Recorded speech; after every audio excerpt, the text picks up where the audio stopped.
मेरा पहला क्वेश्चन है कि आपको कब लगा कि आपको एक्टिंग करनी है अपनी लाइफ में? बचपन से पता था या फिर कॉलेज में जाके या कोई फिल्म देखी? नहीं, मैं ऐसा कुछ नहीं था एक्चुअली। मेरे को एक्टिंग का कोई आइडिया नहीं था, ना मुझे कोई फ़िल्में देखने का शौक था। मैं मतलब मैं बड़ा आउटडोर सा बच्चा था, मतलब स्पोर्ट्स-वोर्ट्स खेलता रहता था मैं। और और हाँ, एक्टिंग को लेके तो मेरा कोई एक वो नहीं था।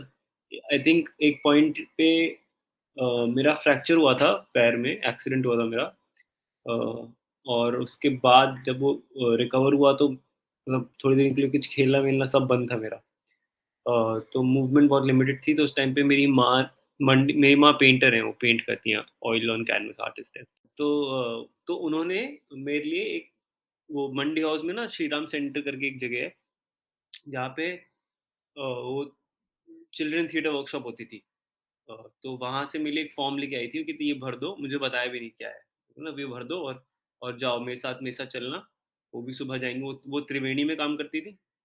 अपना प्रैक्टिस करती थी और मैं उनके साथ जाता था, मैं श्री राम में ये वर्कशॉप करता था।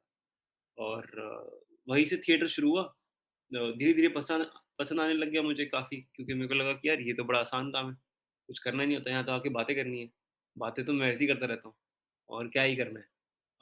तो और फिर मतलब घर पे चिल्लाना मना था, घर में गुस्सा नहीं हो सकते, बदतमीज़ी से बात नहीं कर सकते।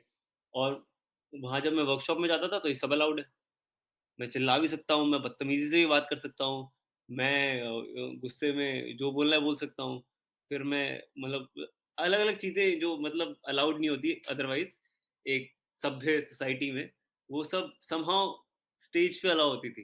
तो मुझे लगा कि ये बहुत सही है, ये मैं करना चाहूँगा, क्योंकि एक रिलीज़ पॉइंट मिलता था। और क्राफ्ट की तो कोई समझ थी नहीं, तो बस कर रहे थे क्योंकि एन्जॉय कर रहे थे। और यही करते-करते I think eventually Kirori Mal college में जब मेरा एडमिशन हुआ थिएटर के थ्रू, तब एक थिएटर की एक नई अंडरस्टैंडिंग मिली, मतलब कि ये क्यों करते हैं और पॉइंट क्या है और नाटक को पढ़ते कैसे हैं और क्या-क्या क्या-क्या पहलू हैं इस क्राफ्ट के। वो सब समझ आया मेरे को किरोड़ीमल कॉलेज में आके।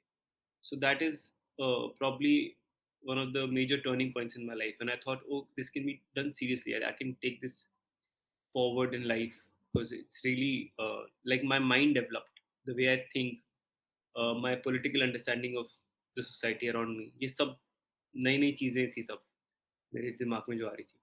तो वो मैं छोड़ना नहीं चाहता था, because that was giving great strength in how I am as a person and what is my relationship with this world, जो हम ढूंढते रहते हैं ना, जो एग्जिस्टेंस की बात करते हैं हम, क्या एक्सटेंशियल हो गया सब कुछ, की हम क्या है क्यों है।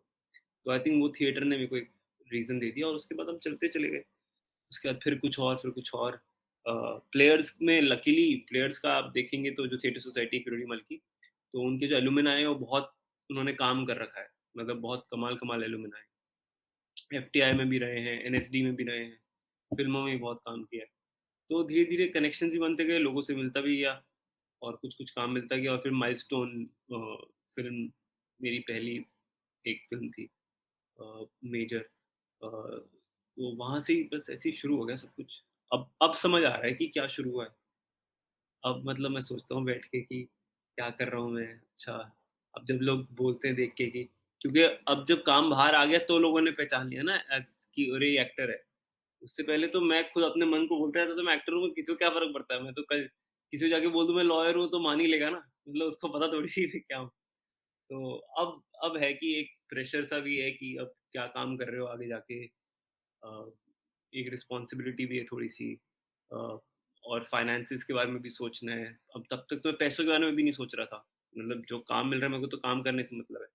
पर अब थोड़ा लगता है कि थोड़ा प्लान आउट करना पड़ेगा कि क्या-क्या है। सॉरी, मैं एक सवाल से मैं कहीं और निकल गया। ये नहीं मैं नहीं, बिल्कुल सही आप बोल रहे मैं हैं। आपको रोकना पड़ेगा वरना अच्छा। तो मोनोलॉग हो ठीक गया। ठीक है, चलो फिर आप कितने साल के थे जब आपकी मम्मी ने आपको थिएटर में भेजा था पहली बार? मैं 8वें स्टैंडर्ड में 8th स्टैंडर्ड में था। Okay 2008 okay. 2008 हो गया। 12-13। 13-14, हाँ, 13 साल। ओके। और कौन सा स्पोर्ट्स खेलते थे? क्रिकेट यार, अभी भी खेलता हूँ।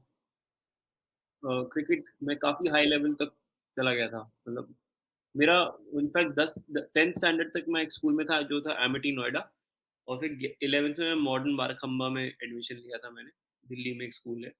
अ, और वहाँ पे एडमिशन मेरे को मिला क्रिकेट की वजह से था, क्योंकि मैं काफ़ी एक अच्छे लेवल पे खेल रहा था। तो और फिर स्कूल में एडमिशन लेते ही मैंने क्रिकेट छोड़ दिया और थिएटर जॉइन कर लिया और बहुत कलेश हुआ था, बहुत प्रॉब्लम हुई थी कि भाई ये क्या हो गया है, एडमिशन लेके छोड़ दिया और मैं कहा नहीं-नहीं थिएटर पसंद आ गया है, तो थिएटर करना चाहता हूँ। तो फिर वहाँ से एक तरफ से क्रिकेट कोच आ रहे हैं, बोल रहे हैं इसका एडमिशन कैंसल करो, दूसरी तरफ थिएटर थिएटर टीचर आ रहा है, बोल रहा है नहीं-नहीं अच्छा कर रहा है इसको इसको लेके रखते हैं इसको लेके रखते हैं स्कूल। तो हाँ, ये सब हुआ वहाँ पे। वहाँ से क्रिकेट को बाय-बाय बोल दिया था मैंने। जो पीछे पेंटिंग जो दिख रही है वो आपकी मेरी मम्मी ने मम्मी बन थी, ओके, मॉम थी अच्छा, मेरी। अच्छा, ग्रेट, ग्रेट। 3 मेरे मॉम की। उनकी एक सीरीज़ है। अब ब्लर है अभी हाँ, वैसे। ओह सॉरी ब्लर है। कोई नहीं, कोई हाँ, ब्लर ही है। मुश्किल बनी रहनी थी। तो आपने ग्रेजुएशन में कौन सी पढ़ाई की थी थिएटर के साथ? Economics honours. और उस टाइम आप ध्यान देते थे, क्लास वगैरह करते थे या नहीं, फिर नहीं, बहुत कम। मतलब फर्स्ट ईयर में काफ़ी क्लास अटेंड करी मैंने, पर सेकंड ईयर तक इतना इन्वॉल्व हो गया था मैं थिएटर में कि मैं आई थिंक पूरे सेकंड ईयर में शायद मैंने 2 लेक्चर्स अटेंड करे होंगे। और आप सोचो कम से कम 400 लेक्चर हुए होंगे पूरे साल में, 2 अटेंड करे मैंने। और इंटरनल्स में मेरे 0 थे और ऑलमोस्ट फेल होते-होते बचा मैं। फिर मेरे को लगा थर्ड ईयर में थोड़ा तो मेहनत करना पड़ेगा, थोड़ी पढ़ाई करनी पड़ेगी। तो थोड़ी-सी पढ़ाई करके बस निकल लिए वहाँ से। एक्चुअली गलती थी इकोनॉमिक्स ऑनर्स करने की ना, बिकॉज़ वो मैच नहीं कर रहा था जो मैं करना चाह रहा हूँ उससे। वो बस एक एक प्रेशर में ले लिया था मैंने कि माँ-बाप ने बोला था कि डिग्री होनी चाहिए, तो मैंने जाके सबसे कठिन डिग्री कौन-सी है? दिल्ली यूनिवर्सिटी की, मेरे को तो एडमिशन मिल ही रहा है। तो क्योंकि थिएटर के थ्रू मिल रहा था, तो मैंने कहा था ये लो, सबसे मुश्किल डिग्री मैं आपके लिए कर रहा हूँ और एक बार ये कर ली तो मेरे को छोड़ देना फिर आप मुझे करने देना जो करना है। तो उस चक्कर में इकोनॉमिक्स कर ली बट अदरवाइज़ ना I think English honours would have been a better choice. So anyone who wants to go into this field of acting or any arts field, I feel that you should really consider English as probably the subject that you study. Yeah. लेकिन आपकी mummy ने तो कहा था कि आप theatre join करो, फिर आपको उन्होंने यार उन्होंने तो एक समर हॉलिडेज़ पे कि वो बैठ के टीवी देख रहा है घर पे, कि थोड़ा हिल ले, कुछ कर ले, तो उनको क्या पता था वो कितना बड़ा कीड़ा डाल देंगे मेरे दिमाग में और कब तक उनको झेलना पड़ेगा इसको। उनको कोई आइडिया ही नहीं था और वो गिल्ट है जो कभी-कभी उनको रोक भी लेता है, कुछ बोल नहीं पाते हो। क्योंकि शुरू तो वहीं से मैंने तो नहीं कहा था, उन्होंने ही शुरू कराया है और देखो आज क्या हो रहा है। तो हाँ, ये तो हुआ। फिर आपने कोई एक्टिंग स्कूल जॉइन किया था या फिर सिर्फ थिएटर? ड्रामा स्कूल मुंबई करके एक स्कूल है बॉम्बे में। वहाँ पे 1 साल का कोर्स होता है एक्टिंग और थिएटर मेकिंग का, वो किया मैंने, बॉम्बे आके 2017-18 में। तो हुँ। क्या ओपिनियन है, मतलब करना चाहिए अगर किसी को एक्टिंग करनी है या फिर यार मूवी में? ट्रेनिंग तो एब्सोल्यूटली करनी चाहिए। कहाँ करनी चाहिए ये बहुत सब्जेक्टिव चीज़ होती है। आपके फाइनेंसेस को दिमाग में रखते हुए और आपकी क्या नीड है, आप कहाँ से आते हैं, इन सब चीज़ों को दिमाग में रखते हुए एक डिसीजन बनाना चाहिए कि आप कहाँ से ट्रेनिंग करेंगे। और ट्रेनिंग तो करनी चाहिए मेरे हिसाब से। आई थिंक वो बहुत नेसेसरी है बिकॉज़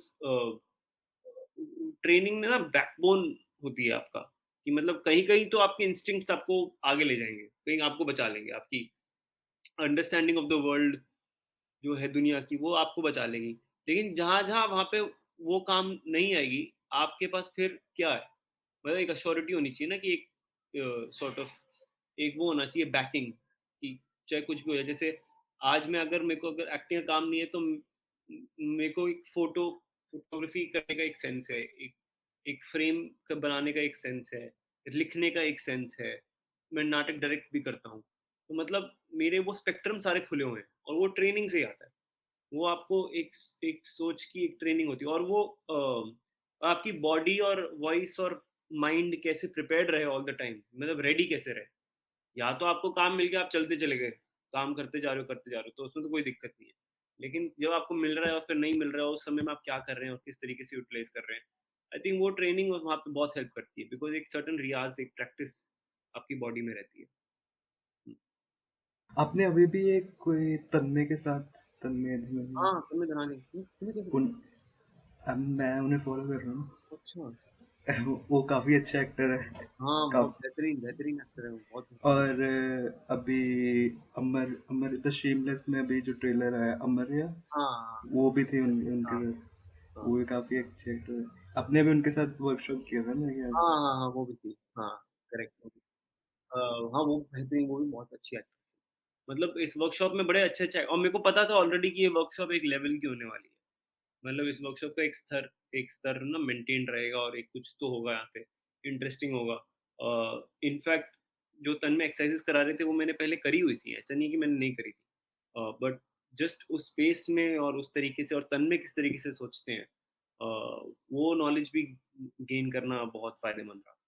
तो मैं तो ये करता रहता हूँ, मतलब मेरे लिए लर्निंग तो कभी नहीं रुकेगी। मतलब from today till wherever I think I will keep doing acting workshops because that is something that is वो मज़ा आता है। आपका आप क्या-क्या नया-नया ढूँढते रहोगे अपनी बॉडी के बारे में, अपने स्किल सेट के बारे में ना, वो बहुत बहुत इम्पोर्टेंट है। तो कैसे आपको फर्स्ट जॉब मिली, कैसे मुंबई है, पूरी जर्नी अगर बता सकें। अरे! अरे भाई बहुत बहुत कुछ है यार। First job as in ads या फिर कोई, मतलब ऐसे एड्स तो मिल गए थे शुरुआत में। कॉलेज से निकलते ही जब मैंने एडवर्टाइज़मेंट की जो ऑडिशन ऑडिशन होते थे कि भाई एक प्रोडक्ट को बेचना है, तो उसमें कुछ करना ही नहीं है, कुछ ना कुछ किसी के बारे कोई प्रोडक्ट के बारे में बात करनी है, जैसे एक ग्लास है, इस ग्लास को बेचना है, ग्लास को बोलना है कि भाई ये कितना अच्छा है और सब मुस्कुराना है और खुश दिखना है। आप खुश दिखोगे और अच्छे दिल से मुस्कुराओगे तो आपको ऐड मिल जाएगा। तो यही था। तो उसमें तो मुझे कुछ और मज़ा नहीं आ रहा है। उसमें पैसे मिल रहा था, कुछ 10,000 मिल गए, 15,000 रुपए मिल गए। यहाँ से वहाँ से। और फिर एक निसान का ऐड मिला था मेरे को, निसान जो कार कंपनी है, तो उसके 6-7 ऐड एक साथ मिल गए। तो वहाँ से बहुत पैसे आ गए। तो मैं कहा ये तो बहुत डेंजरस काम है, क्योंकि अगर ऐसे पैसे आते रहे और ये काम करता रहा मैं, तो फिर तो खत्म है। फिर तो और क्या क्या ही करूँगा मैं, कुछ भी नहीं करूँगा। क्योंकि उसके अलावा क्या ही है अब, है ना? तो फिर मैंने एक डिसीज़न लिया कि एड्स तो मैं और नहीं कर रहा हूँ। मतलब ये ठीक भी नहीं लग रहा था, मन भी नहीं मान रहा था, क्योंकि मज़ा भी नहीं आ रहा था। और हाँ, ये था कि एक अच्छा फाइनेंशियल वो मिल गया मेरे को, और उसकी वो मेरा काफ़ी इंस्ट्रूमेंटल था in making the decision to shift to Bombay. यहाँ का रेंट-वेंट अफ़ोर्ड हो गया 1 साल के लिए मान लो। ड्रामा स्कूल की फ़ीस निकल गई और ये सब चीज़ें जो थी ना, तो वो सारे पैसे वहाँ निकल गए। तो ये सब हो गया। तो उस हिसाब say that was great. Uh, अब now I can think of going back to ads one day or the other, मतलब when you need a certain financial influx. But other than that, the proper first job, I think job job जो कहेंगे, वो कहेंगे milestone को ही कहेंगे मेरे ख्याल में। पाताल लोक मिला था एज़ अ पहला प्रोजेक्ट, जिसमें मेरे को 2 सीन के लिए आना था बस। मैं आप पता नहीं, आपने पाताल लोक देखी है? जी जी जी। मैं गारंटी से बता सकता हूँ आपको याद नहीं होगा। पर पाताल लोक में ना वो जो न्यूज़ रूम है, वो एक एक पूरा न्यूज़ का एक आर्क है ना, एक तो जयदीप जी का है और एक न्यूज़ का आर्क है। तो उसमें मैं इंटर्न बन के आता हूँ। एक दिल्ली से इंटर्न आया होता है और वो बस उसका कोई पॉइंट नहीं है उसका कहानी में। वो जो पॉइंट था वो भी एडिट होके बाहर हो गया था। मतलब जब मैंने एक शो शूट किया, तब मैं 4-5 दिन शूट किया था, तो कुछ-कुछ था उसका। जब शो आया तब तो सभी एडिट हो गया। मुझे पहली बार समझ आया कि अच्छा ऐसा भी होता है। आप शूट करते हो कुछ-कुछ और फिर एडिट होता है, और एडिट में सब कट भी सकता है। तो घर पे कितना भी बता लिया कि ये किया, वो किया है, उसका कोई फ़ायदा नहीं है। फिर तो वो पहला प्रोजेक्ट उस तरीके से था। फिर मैं एफटीआई जाके स्टूडेंट शॉर्ट फ़िल्म्स बहुत कर रहा था। जो स्टूडेंट फ़िल्म्स होती है ना, तो ये मेरा एक दोस्त है शार्दुल करके, वो एफटीआई में था। तो उसके थ्रू मैं एफटीआई जाता था और बस वहाँ पर शूट होते हुए देखता रहता था। तो कुछ-कुछ जो लोग बना रहे थे, उन्होंने मेरे को भी पकड़ लिया। उन्होंने बोला कि तुम मेरी स्क्रिप्ट पढ़ो आके और मेरे साथ ये एक फ़िल्म करो, मैं वो करो, मैं बना रहा हूँ। मैंने कहा हाँ, हाँ, मैं कर लूँगा, मुझे कोई प्रॉब्लम नहीं है। तो वहाँ से शुरू हुआ कुछ-कुछ करना, और ऐसे-ऐसे कर कर के एफटीआई के बहुत सारे लोग आई-1 के साथ काम कर रहे थे उसकी पहली फ़िल्म पे, सोनी। तो सोनी में कोई एक सीन, अगेन एक सीन आता है कोई, जिसमें पुलिस वाले एक कपल को पकड़ते हैं पार्क में। तो वो कपल में लड़का मैं था। तो वो पूरा सीन इम्प्रोवाइज़ करा और फिर आयवन बहुत खुश हुआ उस इम्प्रोवाइज़ेशन से और उस सीन से ना। तो उसने मुझे बोला कि बड़ा अच्छा लगा कि ज़्यादा कुछ बैक एंड फ़ोर्थ नहीं करना पड़ा। आपने आराम से सीन निकाल दिया, तो हम ज़रूर काम करेंगे फिर से। तो मुझे लगा कि हाँ, हाँ, डायरेक्टर्स तो ऐसे बोलते ही हैं, सब तो मतलब इसका क्या ही याद रखेगा, एक सीन के लिए बुला लिया मेरे को। उस वो सीन करने के लिए मैंने पैसे खर्चे। मैं मुझे आई थिंक 5 या 7,000 रुपए मिल रहे थे, वो सीन करने के और मैं मुंबई में था, दिल्ली में शूट था। मुंबई से फ्लाइट पकड़ के दिल्ली गया और फिर दिल्ली से फ्लाइट पकड़ के वापस मुंबई आया, जो 10,000 रुपए की रिटर्न फ्लाइट थी और 7,000 रुपए मेरे को मिले। तो जब मैंने घर पे बताया तो वो बोल रहे कि बेटा ये क्या है? ये तू पैसे खर्च करके काम कर रहा है, तो तेरे को पैसे मिलेंगे कब? तो मैंने कहा मम्मा मिलेंगे, मिलेंगे। एक समय आएगा मिल जाएँगे थोड़े-थोड़े। तो वो उस सीन की वज़ह से आई थिंक आइवन के दिमाग में मैं था जेनुइनली जब वो मील पत्थर कर रहा था और अगेन 1-2 दोस्त थे आद्या, नील जो नील मणिकांत जो अभी जालंधर में वो डायलॉग उन्होंने लिखा था। अ, तो तो उन लोगों ने बोला कि इसको टेस्ट करते हैं, फिर आइवन ने कहा हाँ, इसके साथ तो काम करा हुआ है ये कर लेगा and that's how actually got my first proper film which was Neel Patthar. वो आपने शायद देखी होगी। वो तो नील पत्थर माइलस्टोन। माइलस्टोन हाँ। Okay, okay, okay, yes. Neel Patthar नहीं सॉरी मील पत्थर। ओके, वो मैं ओके, नील यस। के साथ मज़ाक करता हूँ यार, उसने डायलॉग लिखे हैं ना तो मैं नील पत्थर वो वो अपना तो जब आप माइलस्टोन माइल पहली बार जब सेट में गए थे तब कितने नर्वस थे, मतलब या नर्वस थे या नहीं थे नहीं, फिर? नहीं, क्यूरियस कितना कुछ नया होता है, मतलब नर्वसनेस तब होती है जब आपको कुछ एक आइडिया तो हो ना, कि भाई कि आपको आपको पता है कि क्या होने वाला है आगे और आप वो सोच-सोच के नर्वस हो रहे हो, है ना? सेट पे घुसो कुछ समझ ही नहीं है, कुछ पता ही नहीं क्या है ये सब, क्या दुनिया है और कोई मतलब ही नहीं है। अब तो इन्फॉर्मेशन है तो नर्वसनेस होती है। अब सोचता हूँ कि लेंस कौन-सा लगा हुआ है, लाइटिंग क्या है, स्पेस क्या है, स्पेस में रिश्ता क्या है, किरदार में कॉस्ट्यूम में और वो बाकी लोग और कहाँ से कैमरा की मूवमेंट क्या होगी। अ, मतलब ये सब अब मैं सोचता हूँ। अब इस बारे में थोड़ा-सा फिर भी नर्वस हो सकते हो तो तब तो कोई आइडिया ही नहीं था। तब तो बस जाके कर लो जो करना है।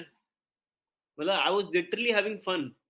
You know when you know very little ना you go you have fun and everyone else is tensed around you. ये क्या कर रहा है, पता नहीं क्या। तो वो सब टेंशन और नर्वसनेस बाकी सबको है, मुझे कुछ नहीं है। मेरे को तो ये भी नहीं फ़र्क पड़ता था कि मैं लगता कैसा हूँ, क्या मेरा मतलब आज ब्रश किया नहीं किया है। मतलब वो सब चीज़ें ना अ, मुझे या तो मतलब अब होती है नर्वसनेस। अब फिर भी अब फिर भी थोड़ा बहुत दिमाग में आ जाता है कि यार शिट ये करना चाहिए, नहीं करना चाहिए, कैसे करना चाहिए, कैसे करना चाहिए।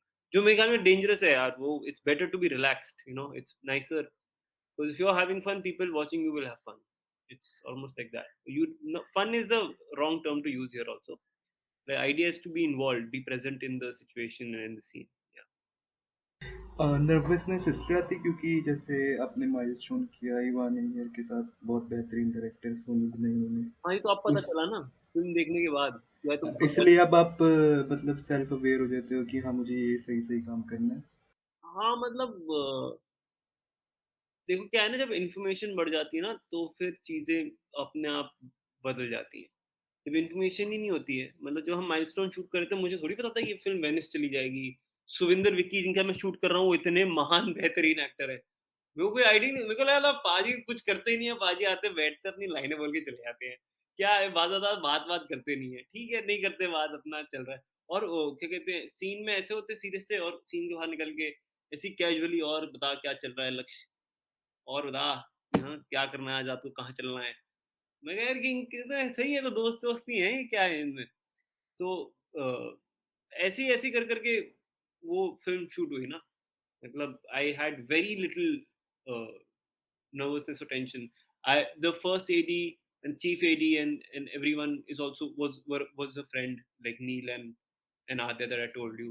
The first camera Prateek Pamicha I had already worked with in FTI. So it was really like a family setup. Ivan and Kimsey is the producer, Ivan was the director. वो लोग सोनी से मैं जानते ही था उन्हें। तो मतलब वो बहुत ही एक कंफर्टेबल स्पेस था मेरे लिए, यू नो। तो काफ़ी आराम से हुआ वो। मतलब of course my focus was still on the character and there was a lot of work that went in all that. मतलब मैं ऐसे हँस-खेल के बता रहा हूँ इन रेट्रोस्पेक्ट, बट ऐसा नहीं है कि वो मक्खन में ही कैसे निकल गया, मतलब बहुत उसमें वो भी था। बट वो काम काम जैसा लगता नहीं है, दैट्स द पॉइंट। वो काम ऐसा लगता है कि आप एक दुनिया क्रिएट कर रहे हो साथ में, और कुछ भी चीज़ सिर्फ़ मेरी नहीं है, मतलब इट्स अ कोलैबोरेटिव एफर्ट। वो स्पेस जैसी क्रिएट होगी ट्रक के अंदर, उस तरीके से ही मैं उसको लूँगा, और वो मेरा कॉस्ट्यूम पे जितनी मेहनत गई है उससे ही मेरा कैरेक्टर एक मेरे को मुझे मिलेगा।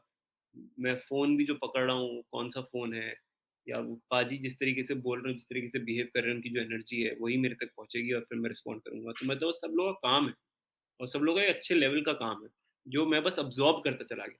मैं ये मानता हूँ कि उस टाइम पे what was really good, probably my greatest strength was that I was absorbing well. जो भी चीज़ थी ना, मैं सब अब्ज़ॉर्ब कर रहा था बहुत अच्छे तरीके से, क्योंकि बाकी लोग इतना अच्छा काम कर रहे हैं, तो अगर आप उसको बस अब्ज़ॉर्ब कर लोगे तो आपका काम ऑटोमैटिकली अच्छा हो जाएगा। तो ये ये ज़रूर हुआ नीलपत्थर। आपने जैसे बताया कि आप थिएटर डायरेक्ट करते हैं, तो कभी सोचा है फ़िल्म डायरेक्शन? हाँ, सोच रहा हूँ, लिख भी रहा हूँ। तो उसके बाद अनपॉज़ नया सफ़र किया था? हाँ, अनपॉज़ ने सफ़र भी किया तो था। वो कैसे मिला था ऑडिशन वगैरह उसमें एक्सपीरियंस? वो मेरा वो पहली बार हुआ था कि ऑडिशन-वॉडिशन नहीं माँगा। ऐसा स्क्रिप्ट सुनाया और बोला कि विल यू डू इट? मैं तो इसी पे हाँ बोल दी। मैं कहा बाहर में जाए, स्क्रिप्ट कैसी है, कैरेक्टर क्या है, ये सुन के ही मेरे को ऐसा हुआ कि वाह! क्या बात है। मेरे को स्क्रिप्ट सुनाई जा रही है और मुझसे पूछा जा रहा है कि आप करना चाहेंगे? मैं हाँ, करना चाहूँगा, मैं बिल्कुल करना चाहूँगा। उसके बाद मुझे बताया अच्छा तो ना बाइक चलानी है, कॉन्ट्रैक्ट साइन करने के बाद। मेरे को बाइक चलानी तो आती नहीं है। फिर बाइक चलानी सीखी, और शूट से 1 हफ्ता पहले सीखी, और फिर मतलब फिर बाइक भी चलाई, शूट भी किया। वो बड़ा कठिन था यार। That was when I was extremely nervous, क्योंकि आती नहीं बिल्कुल चलानी। और क्या है ना कि वो तो राइडर है, वो तो डिलीवरी बॉय है, तो उसकी तो ज़िंदगी बाइक पे निकलती है, तो वो तो मक्खन, आपने देखा होगा डिलीवरी बॉय कैसे बाइक चलाते हैं, यार वो लोग इतना ईज़ी चलाते हैं। तो वहाँ मुझे लगा कि यार मैं नर्वस तो बिल्कुल नहीं दिख सकता। अ, मतलब लकीली वो एक चंक है उस कहानी में कि मेरा जेनुइनली एक्सीडेंट हो जाता है, लेकिन वो एक्सीडेंट मेरी गलती की वजह से नहीं होता है कहानी में, मेरे कैरेक्टर की। वो एक्सीडेंट क्योंकि कुछ एक्सीडेंट जैसे एक्सीडेंट होते हैं वैसे होता है। But yeah, so my nervousness with respect to the bike couldn't come into the film. In the film, it should seem that I'm very comfortable riding the bike, and I'm very good at it also. So, so yeah, that was very tricky. और कितने दिन का shoot था? ज़्यादा नहीं, 3-4 दिन। Okay, okay. Short film थी ना। जी, जी, जी। बिल्कुल, बिल्कुल। हम्म। और फिर द फेम गेम कैसे हुआ? माधुरी हाँ, दीक्षित जी। सेम गेम का तो that's obviously till date one of my biggest projects. मतलब वो तो विदाउट अ डाउट बहुत बड़ा सेट, बहुत माहिर लोग, बड़े-बड़े लोग, और वो तो पूरा उसमें तो देखो 4 एपिसोड निकाल सकते हैं बातों के। मतलब वो कितनी बातें हैं उसके लिए तो। But that was a very long auditioning process also, like I think 4-5 rounds of auditions, different scenes, and then an interview with the showrunner. Dharma के ऑफिस में पहली बार गया मैं, और मैं देखा वही करण जौहर का ऑफिस है, ये उसका ऑफिस है, ये डायरेक्टर का ऑफिस है। वहाँ पे मैं ऐसे घूम रहा था, और मेरे को तो लगा इंटरव्यू के स्टेज पे पहुँच के मेरे को लगा अब तो इंटरव्यू के लिए बुला लिया तो रोल तो मिल ही गया है। तो मैं तो वहाँ जाके बात कर रहा हूँ, मैं तो ऐसे बोल रहा हूँ कि हाँ, इस कैरेक्टर में मुझे लगता है कि ये और एडिशन करना चाहिए, या ये हमें मैं क्रिएटिव एडवाइस दे रहा हूँ मैं जाके सीधा। मैं ऐसे कह रहा हूँ कि अब तो मतलब मुझे पता है कि मैं सही कर रहा हूँ, ठीक है? मेरे को पता है, मैं माइलस्टोन शूट करके आया था। तो मैं तो एकदम उसमें था कि हाँ, हाँ, आई नो नाउ, अब मैंने कर लिया है बहुत काम। और एकदम ही अलग दुनिया। वो तो मुझे बाद में बताया कि interview was not the final stage. मैं तो मान के बैठा था मिल गया। वो तो इंटरव्यू के बाद सिलेक्ट किया उन्होंने मुझे। कुछ तो सही बोल दिया होगा मैंने। मैं तो ऐसे ही चला गया था कॉन्फिडेंस में। मेरे को लगता है कॉन्फिडेंस ना एक बहुत कमाल की चीज़ है। आप अगर बस कॉन्फिडेंट हो ना, तो बहुत सारी चीज़ें हो जाती हैं। मतलब आपको अंदर से अगर लग रहा हो कि पता नहीं कैसे करूँगा, लेकिन आप बाहर दिखा दें, कन्विंस कर दें। एक्टिंग भी क्या है, कन्विंसिंग का ही काम है ना। आप कन्विंस कर सकते हैं किसी को, तो आप कर रहे हैं ऐसे ही एक्टिंग। तो बस वैसे ही है कि कॉन्फिडेंट रहो कि मतलब मैं घुसा था ऑफ़िस में ऐसे कि आपका शो देखो कितना बेहतरीन होने वाला है अभी, क्योंकि मैं ये कैरेक्टर प्ले कर रहा हूँ। आप देखिए अभी आप।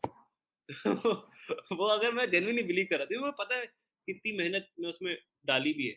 I think I worked really hard on that character and I am very happy with my performance in that mostly, and I'm also very happy the way it was received, the way performance was received and everything else. और मज़ा भी आया और मतलब बहुत थोड़ा बहुत torture भी था of course, because the character is not the easiest character to play, you know. And what was extremely difficult was COVID. 2 महीने शूट करो, फिर लंबा ब्रेक, फिर वापस आओ, फिर कुछ जो शूट किया था 6 महीने पहले वो वापस शूट करेंगे, वो वर्क नहीं करेगा क्योंकि इतना टाइम निकल गया है। वो over the period of 2 years shoot हुआ।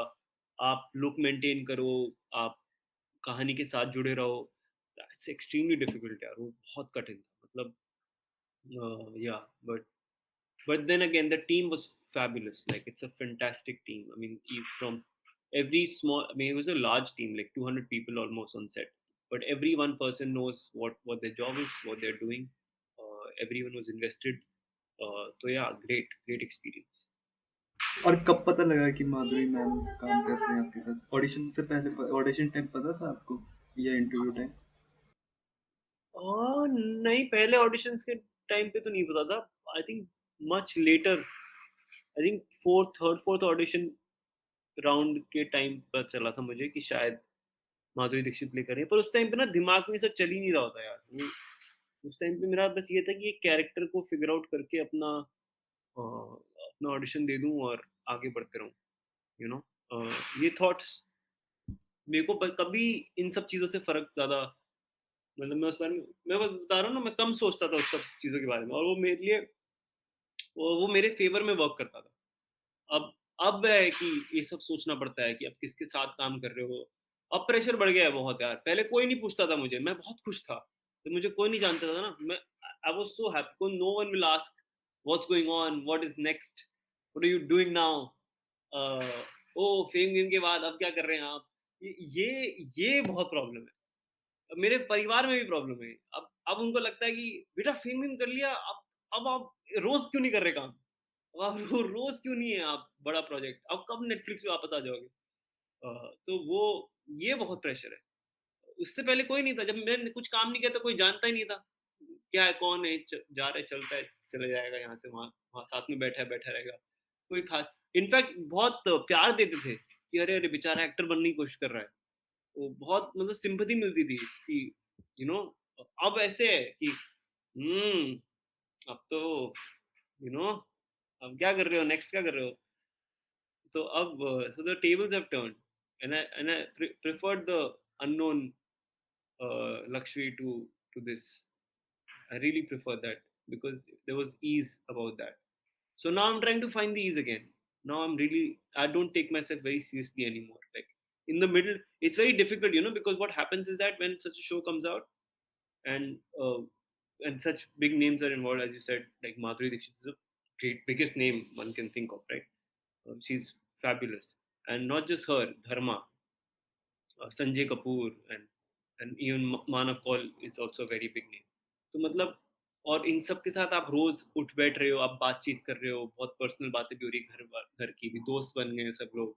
आप इनके साथ जा रहे हो, शूट करने आ रहे हो, प्रमोट इनके साथ कर रहे हो, सब लोग एक तरीके से देख रहे हैं चीज़ें, और फिर लोग बात कर रहे हैं, नेटफ्लिक्स के इवेंट्स हो रहे हैं, आप जा रहे हो।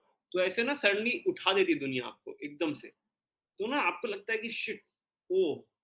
हो गया भाई, यही है, ये है। And it's very important to just take a breath and think that hello, it's all part of a project. This is all, that's not how my life is. My life is like this only in a particular period of time because it serves the project. That's it. Now once the project is done, I have to come back to what my actual life is and then find the center there. So that is essential. That is a great learning that one like, receives after this. Because आप उस जोश या उसमें नहीं रह सकते कि आप दैट आपके आसपास वाले सारे उसमें चले जाते हैं, बिकॉज उनको तो लगता है कि हो गया ना, you have to find your balance again. and a lot of offers also come, but they're all the same characters. So uh, i'm I'm glad that I've at least been patient and not jumped on to everything and just said okay ठीक है अब मैं सब कर लूंगा, या या वही चीज मैं बार बार करते रहूंगा, वरना फिर तो दुनिया एक ही तरीके से देखेगी और एक्टिंग तो खत्म, दैट हैपेंस अ लॉट। तो वो अब I am in a very good place where I am taking it slowly, different playing smaller. अब मैं तो छोटे छोटे रोल्स भी कर लेता हूँ इधर उधर जाके चुपचाप से। स्टूडेंट फ़िल्म्स में अभी भी चले जाता हूँ मैं। कोई एक यंग इंसान फ़िल्म बना रहा है या बना रही है और वो कभी-कभी सरप्राइज़ हो जाते हैं। वो ऐसे ही रीच आउट करते हैं वो सोच के कि पता नहीं रिप्लाई करेगा नहीं करेगा। मैं बोलता हूँ हाँ, हाँ, मैं तो मैं सेट पे आ रहा हूँ, मैंने बताओ। मैंने भी ऐसी रिप्लाई हाँ, हाँ, मैं बता रहा हूँ आपको देखो, मैं ऐसे ही, मेरे को कोई वो है ही नहीं, बहुत ही। बिकॉज़ यार जब ये सिंपल बैक एंड फ़ोर्थ अगर छोड़ दिया ना, अगर अपनी आइसोलेटेड वर्ल्ड में निकल लिए तो खत्म हो जाएगा काम।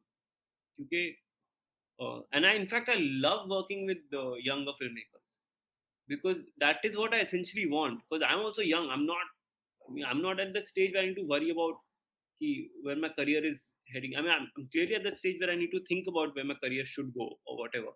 But I understand why an Anurag Kashyap or Dibakar Banerjee is not going to call me. Like, they've been in this industry for years and years. I've just come. There's a difference. So I'm always in favor of a younger filmmaker who then at least I get to grow with as years goes by, no? तो मतलब आज मैं एक film कर रहा हूँ उनके साथ, कल वही शायद बड़ी फ़िल्में कर रहे हों और मैं उनके साथ फिर एक आसानी से काम भी कर पाऊँ और वो भी मेरे साथ कर पाएँ because we grown up together, so as many younger film makers I can work with, I work with.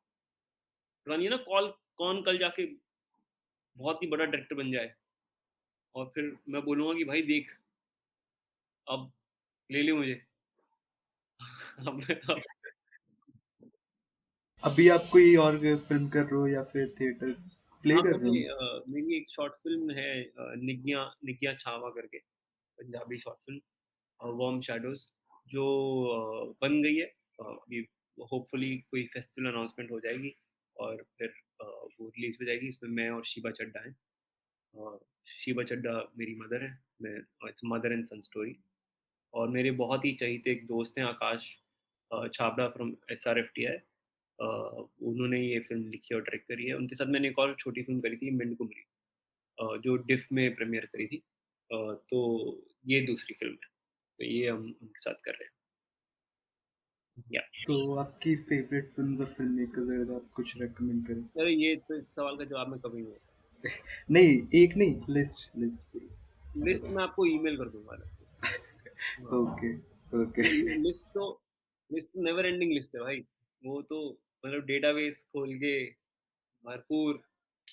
तो अ, मतलब मेरी fascination as I said younger Indian film maker से तो बहुत है। तो मेरे को वो तो मैं हमेशा रिकमेंड करता हूँ कि लोग देखें। अपने देश में क्या चल रहा है पहले वो भी ज़रूर देखें। मतलब of course it's very important to go to a, मतलब द ग्रेट फ़िल्म मेकर्स जो हमारे हैं। बट उस सबसे पहले जो यहाँ पे चल रहा है वो भी देख उस सबके साथ में है, तो जो चल रहा है वो भी देखना ज़रूरी है। तो सो या सो लास्ट क्वेश्चन है कि अगर किसी को एक्टर बनना है, तो आप उन्हें क्या एडवाइस दोगे? मैं क्या एडवाइस दूँगा, मतलब अगर बनना है तो, अगर सच में बनना है तो understand that it's not an easy process at all, not an easy journey. I mean, the thing with acting is that it's not in your hand ever. Actor is often created by others.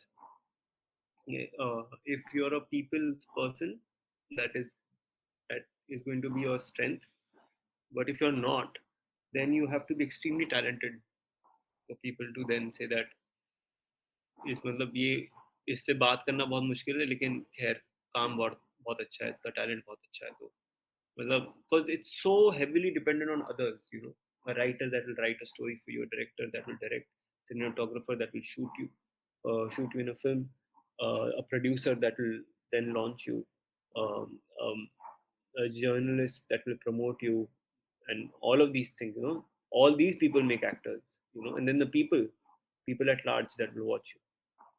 सो आप actor कल नहीं, मतलब आप actor अपने time से बन सकते हैं अपनी ट्रेनिंग करके, वो सब करके। And you can start doing plays and whatever. I mean, the important thing is if you're really trying to become an actor, be a practicing actor.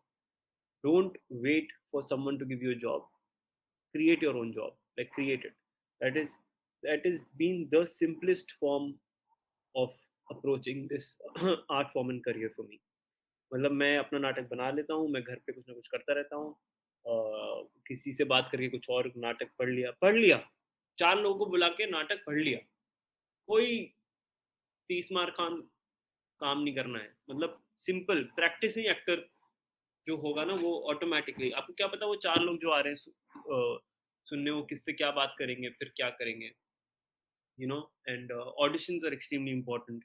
Treat your auditions as performances because one audition may not get you the role, but one audition will surely a good audition will surely get you another audition. That is for sure. आपने अगर अच्छा किया है तो वो ज़रूर देखेंगे लोग और वो याद करेंगे कि नेक्स्ट टाइम जब कोई अपॉर्चुनिटी आई तो आपको वापस they'll call you. That's how it really happens. Okay, okay, Lakshmi. Thank you so much for joining.